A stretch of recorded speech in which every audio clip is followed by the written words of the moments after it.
is they found out that cereal was actually commercially viable. It didn't start out at these factories that we're going to see. It started out in the downtown where we'll be going to. But where it's actually produced now are in these factories. When they first started out, they wanted to make cereal in Battle Creek. There were upwards of 80 to 100 cereal factories that decided to make Battle Creek the place where they were going to found their company. They have a cereal bus. You go from 80 different cereal companies down to 3. Kellogg's, yay. Post, yay. Frost. That was it. All the rest of them, they went by the wayside. People were trying to start a business just with a business card. I'm going to be a cereal baron. No, you're not. Most of them were. So, hopefully, once we get over to where the first factory is, and sometimes you can actually smell it. We smell Fruit Loops and cornflakes. It's kind of strange living in Battle Creek, but sometimes you see that, but I'm going to make sure at least you know the physical space in Battle Creek. I remember saving those 4 proof of purchases from the Kellogg cornflakes. You send them in, you get like a hardball. I remember that. It's merchandising. We'll be coming up on some other infrastructure that's for cereal companies. If you see off to your left, you'll see more buildings. They'll say Post on them. Because much of the buildings that you would see were producing tons and tons and tons of cereal. It was shipped out of Battle Creek and Battle Creek first and Battle Creek and sometimes exclusively. But now that it's international, many of these buildings are now dormant. Cereal jobs are no longer here to the same level, but the buildings and infrastructure and the title of breakfast cereal champions or capital of the world still stands. They were making their way along the Underground Railroad. As they were coming into our Underground Railroad station, this is the downtown track.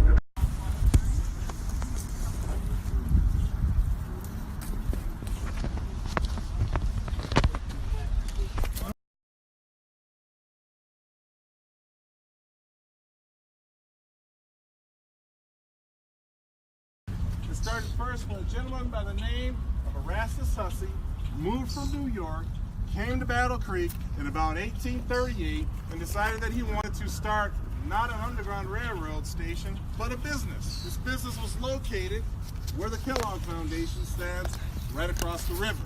And his business was a dry goods store, and he also had a publishing outfit, and he was very interested in being a successful businessman, and he also was into politics. He's actually one of the people who helped start the Republican Party just not far from here in Jackson, so one of the founding members. So when he first came here, he came here just like everyone else did for opportunity. That changed in 1840 when John Cross from Indiana came to Battle Creek looking for a man he can trust, a Quaker he can trust, an anti-slavery man, Erastus Hussey. And he asked him, would you start an Underground Railroad station because people need your help? Now, that's not the conversation. Sculpture, it was dedicated in 1993. It was made by an African-American sculptor. His name is Ed Dwight from Denver, Colorado, and we wanted to make sure this sculpture was larger than life and told the story well. Erastus Hussey didn't do it alone. He had his wife, Sarah Hussey. So when people would come in with these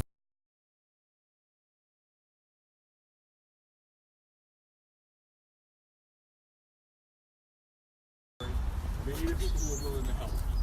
So I say stand in their footsteps, but honor legacies. Understand that this was a very terrible institution that if you wanted to leave, you had to sometimes leave your family behind. This was more typical of that day in August of 1847 than what was typical. Usually it was small groups of men who were making their way by nightfall. But on that day, Battle Creek was a better day. He opened up his doors to help people to escape to freedom.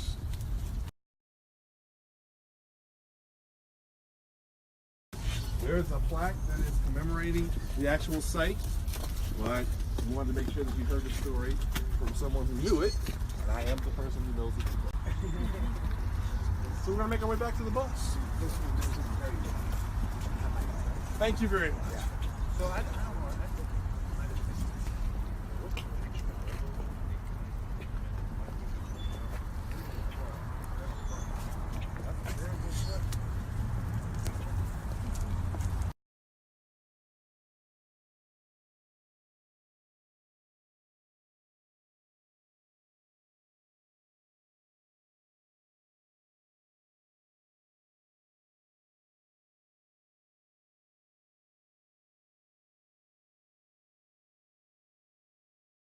can't tell you what our community would be like if we did not have a foundation that was investing locally.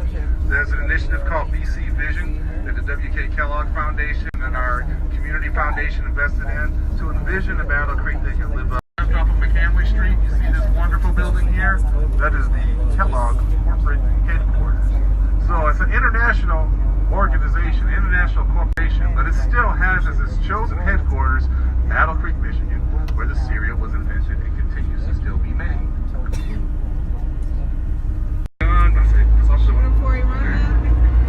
Earth, Wind, and Fire, Dale Shannon, we had it all going on in this place. Now it's just comes on the corner and shut down.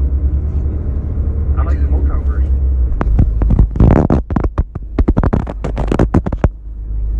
We're now on the west side of town where the Adventists settled when they came to Battle Creek. Sort of the visionary behind the Adventist religion. We can pause for just a second here. So first of all, look around and see all of these buildings. It looks kind of like an older building. Their religion is now an international religion, but when they first came here, it was very 4-room or 20-room house, and they raised foster children at this site. The site was bulldozed, and now we have the Washington Heights Community Center. It is not an adequate replacement for the Hamlin Community Center, but it's part of the rebuilding of what the Munch and the African American community have to offer. Inside the Battle Creek Sanitarium, which was a wood frame structure, was something called the experimental kitchen. And Battle Creek Sanitarium off to the left is the building that was built after the first sanitarium burned down. 1902, it burned down. So all this was gone. And then 1903, W.K. Kellogg stayed here to help his brother rebuild the facility that you see today. His primary facility right here. So this is the Battle Creek Sanitarium. It's downtown. Off to your right, you'll see the tabernacle. It's the Adventist tabernacle. So people from all over the globe come here to worship at the Adventist right here. And the Kellogg house that you saw, that's where it actually sat.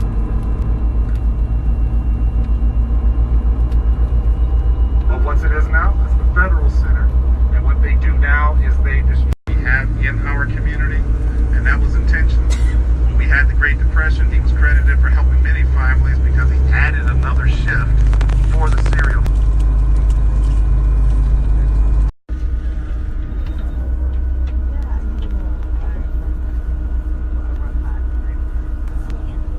This site says a lot about the community that we could be because of the person who was buried here. This is the grave site of Sojourner Truth. Oh, wow. Sojourner Truth was perhaps the most famous abolitionist of her day in African America.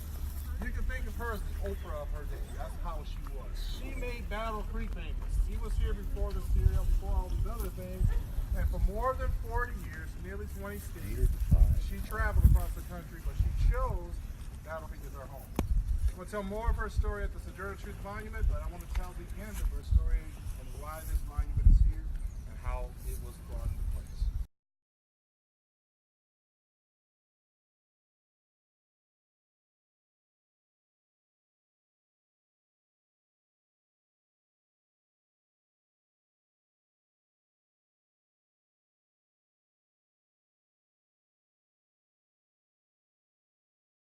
As if to say, because he's not, there will be a better day.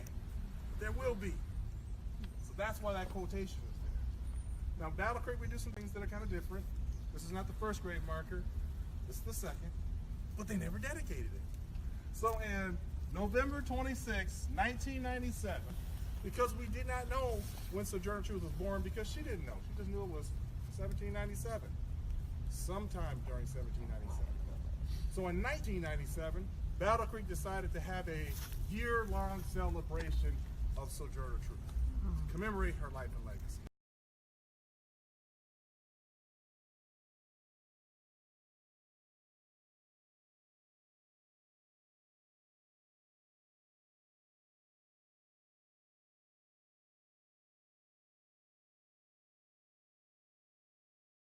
The ones who actually made that cereal boom really fast.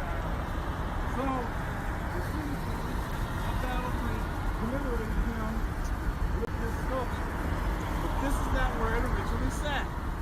That's the part of the city that he built But where he was, where this sculpture was, used to be where Sojourner Truth is. So imagine what could have happened. Oh, you're gonna move this wealthy white person who was running a lot of our city leadership and put her there. Nope, nobody had any problems with it. None at all. Because we had a conversation that said, what is right? No, everybody wants to go there. But yeah, that's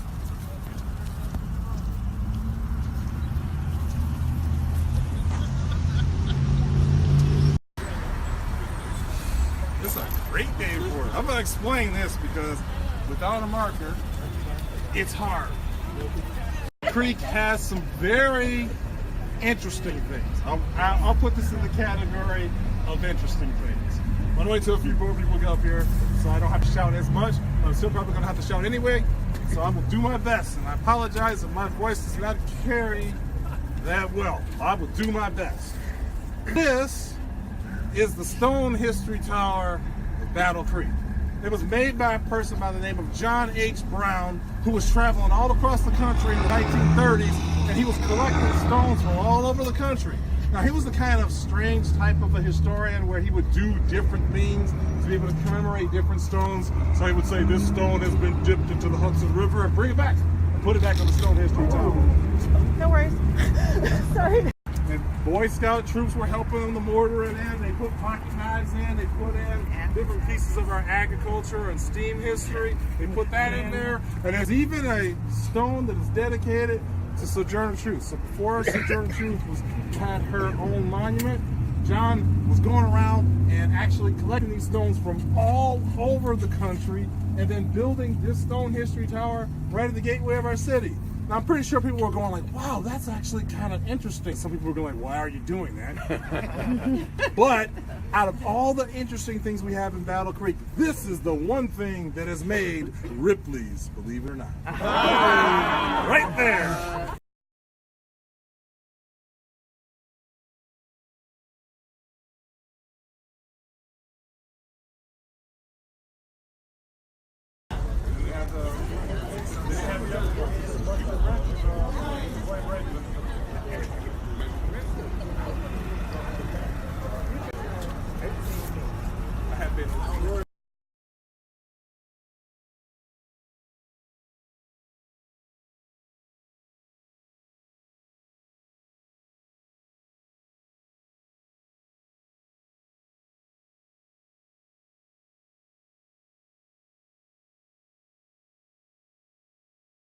Any pictures that you want.